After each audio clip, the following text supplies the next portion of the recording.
大家好，我是阿健，做一个温暖的厨师。今天用油麦菜搭配几颗鸡蛋，给大家分享一个特别好吃的家常菜。这个做法可是我试过好多遍的，去饭店都吃不到，简单又美味。接下来就跟着我的视频来看看到底是怎样制作的吧。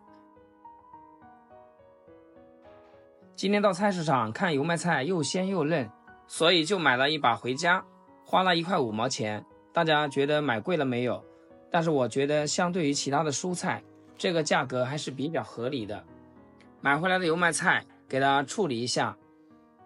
油麦菜的根部非常的容易藏泥沙，而且油麦菜还有一个特点，就是所有的残留都会聚集在叶尖上面，所以我们要把根部和叶尖全部切掉不要，这样不仅有利于清洗，而且吃起来会更健康。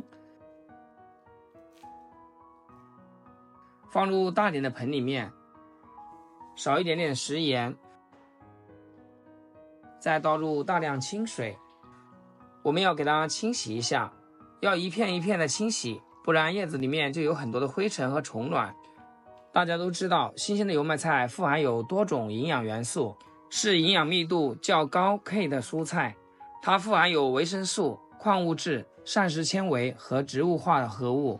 而且菠菜水分含量高，热量低，特别是这个炎热的夏天要多吃一点，促进肠胃蠕动，助消化，特别是老年人要多吃一些。捞出来放到另一个大盆里面，再倒入大量的清水，再次给它清洗一下。不管是买回来的还是自家种的，一定要给它多清洗几遍。洗干净后控水捞出，再放置菜板上，切成5厘米的小段。切好以后装入一个大点的碗中，另外准备3个小碗，打入3颗鸡蛋，加一点点毛毛盐和适量的醋，这样鸡蛋能提前入味，而且还没有腥味，炒出来也会更加鲜嫩。用筷子充分的搅拌均匀，就可以放一边备用。再来简单的切一些配料，一大把蒜子用刀拍扁，这样蒜香味会更好的释放出来。然后再随意切一切，切成蒜末。1块生姜，先给它切薄片，再改刀切姜丝，最后切成姜末就可以了。再来调个碗汁，加入1勺生抽，少量的蚝油，一点食用盐，少量胡椒粉，再加入一点点白糖，少量的鸡精，倒入小半碗的清水，然后用勺子给它搅拌一下。提前调个料汁是为了炒菜节省时间，而且也不会手忙脚乱。搅拌均匀后先放一旁备用。接下来起锅，加入少许的花生油，油热之后把搅拌好的鸡蛋倒入锅中，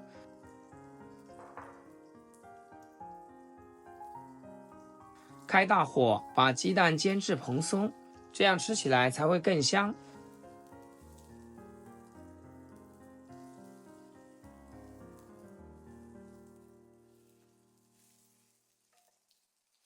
再用铲子给它捣成小块，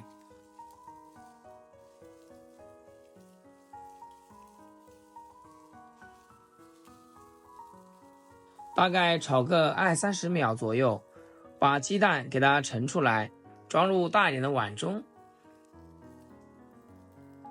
不需要刷锅，再次加入少许食用油，把切好的姜蒜末放入锅中，开小火快速的翻炒一下，炒出辅料的香味。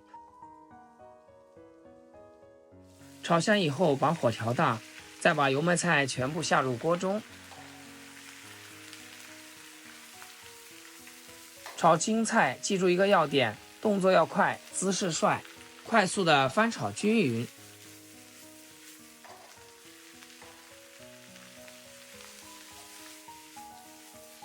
把油麦菜炒香，炒至5成熟。亲爱的朋友们，视频都看到这里啦，如果觉得视频对你有所帮助的话，就动动你发财的小手，给我点个赞呗，或者评论转发一下，让更多朋友看到。非常感谢您的支持和鼓励。炒香以后，把鸡蛋加进来，调的料汁也加进来，大火快速的将它翻炒均匀，这才是油麦菜炒鸡蛋好吃的关键。很多朋友都炒不好，可能是细节没有做到位。大家要记住，油麦菜在锅里面逗留的时间可不能太长，要不然水啪啪的，口感就不好啦。出锅装盘，端上餐桌，就可以美美的享用啦。一道鲜美可口的油麦菜炒鸡蛋就完成了。这么鲜美的家常菜，真的是去饭店都吃不到，而且经济实惠，自己在家做，成本不到8块钱，主要健康卫生，没有太多调料添加，家人吃着才放心。油麦菜炒鸡蛋的口感鲜嫩爽滑，两种食材特质相互融合，又各自保留了鲜明特点，吃起来特别和谐。油麦菜经过快炒后，软嫩却不失一点脆感，梗部带着微微的韧劲，不会软烂到发塌，带着蔬菜本身的清新气息，咀嚼时能尝到淡淡的草香，还带着一丝不易察觉的清甜。鸡蛋充分打散后，炒得蓬松柔软，边缘可能带点微微的焦香和酥脆，内里却嫩滑细腻，蛋香浓郁，口感扎实，每一口都能吃到蛋香的醇厚。油麦菜的清爽脆嫩，中和了鸡蛋的绵密醇厚，鸡蛋的香滑又让油麦菜多了份温润。两种食材裹着淡淡的油香，入口不腻，口感丰富又家常，特别的下饭。如果你也喜欢这个素菜，就一定不要错过这个做法。好啦，今天就分享到这里啦，咱们下期视频见。视频最后祝大家天天开心，8颗牙齿晒太阳。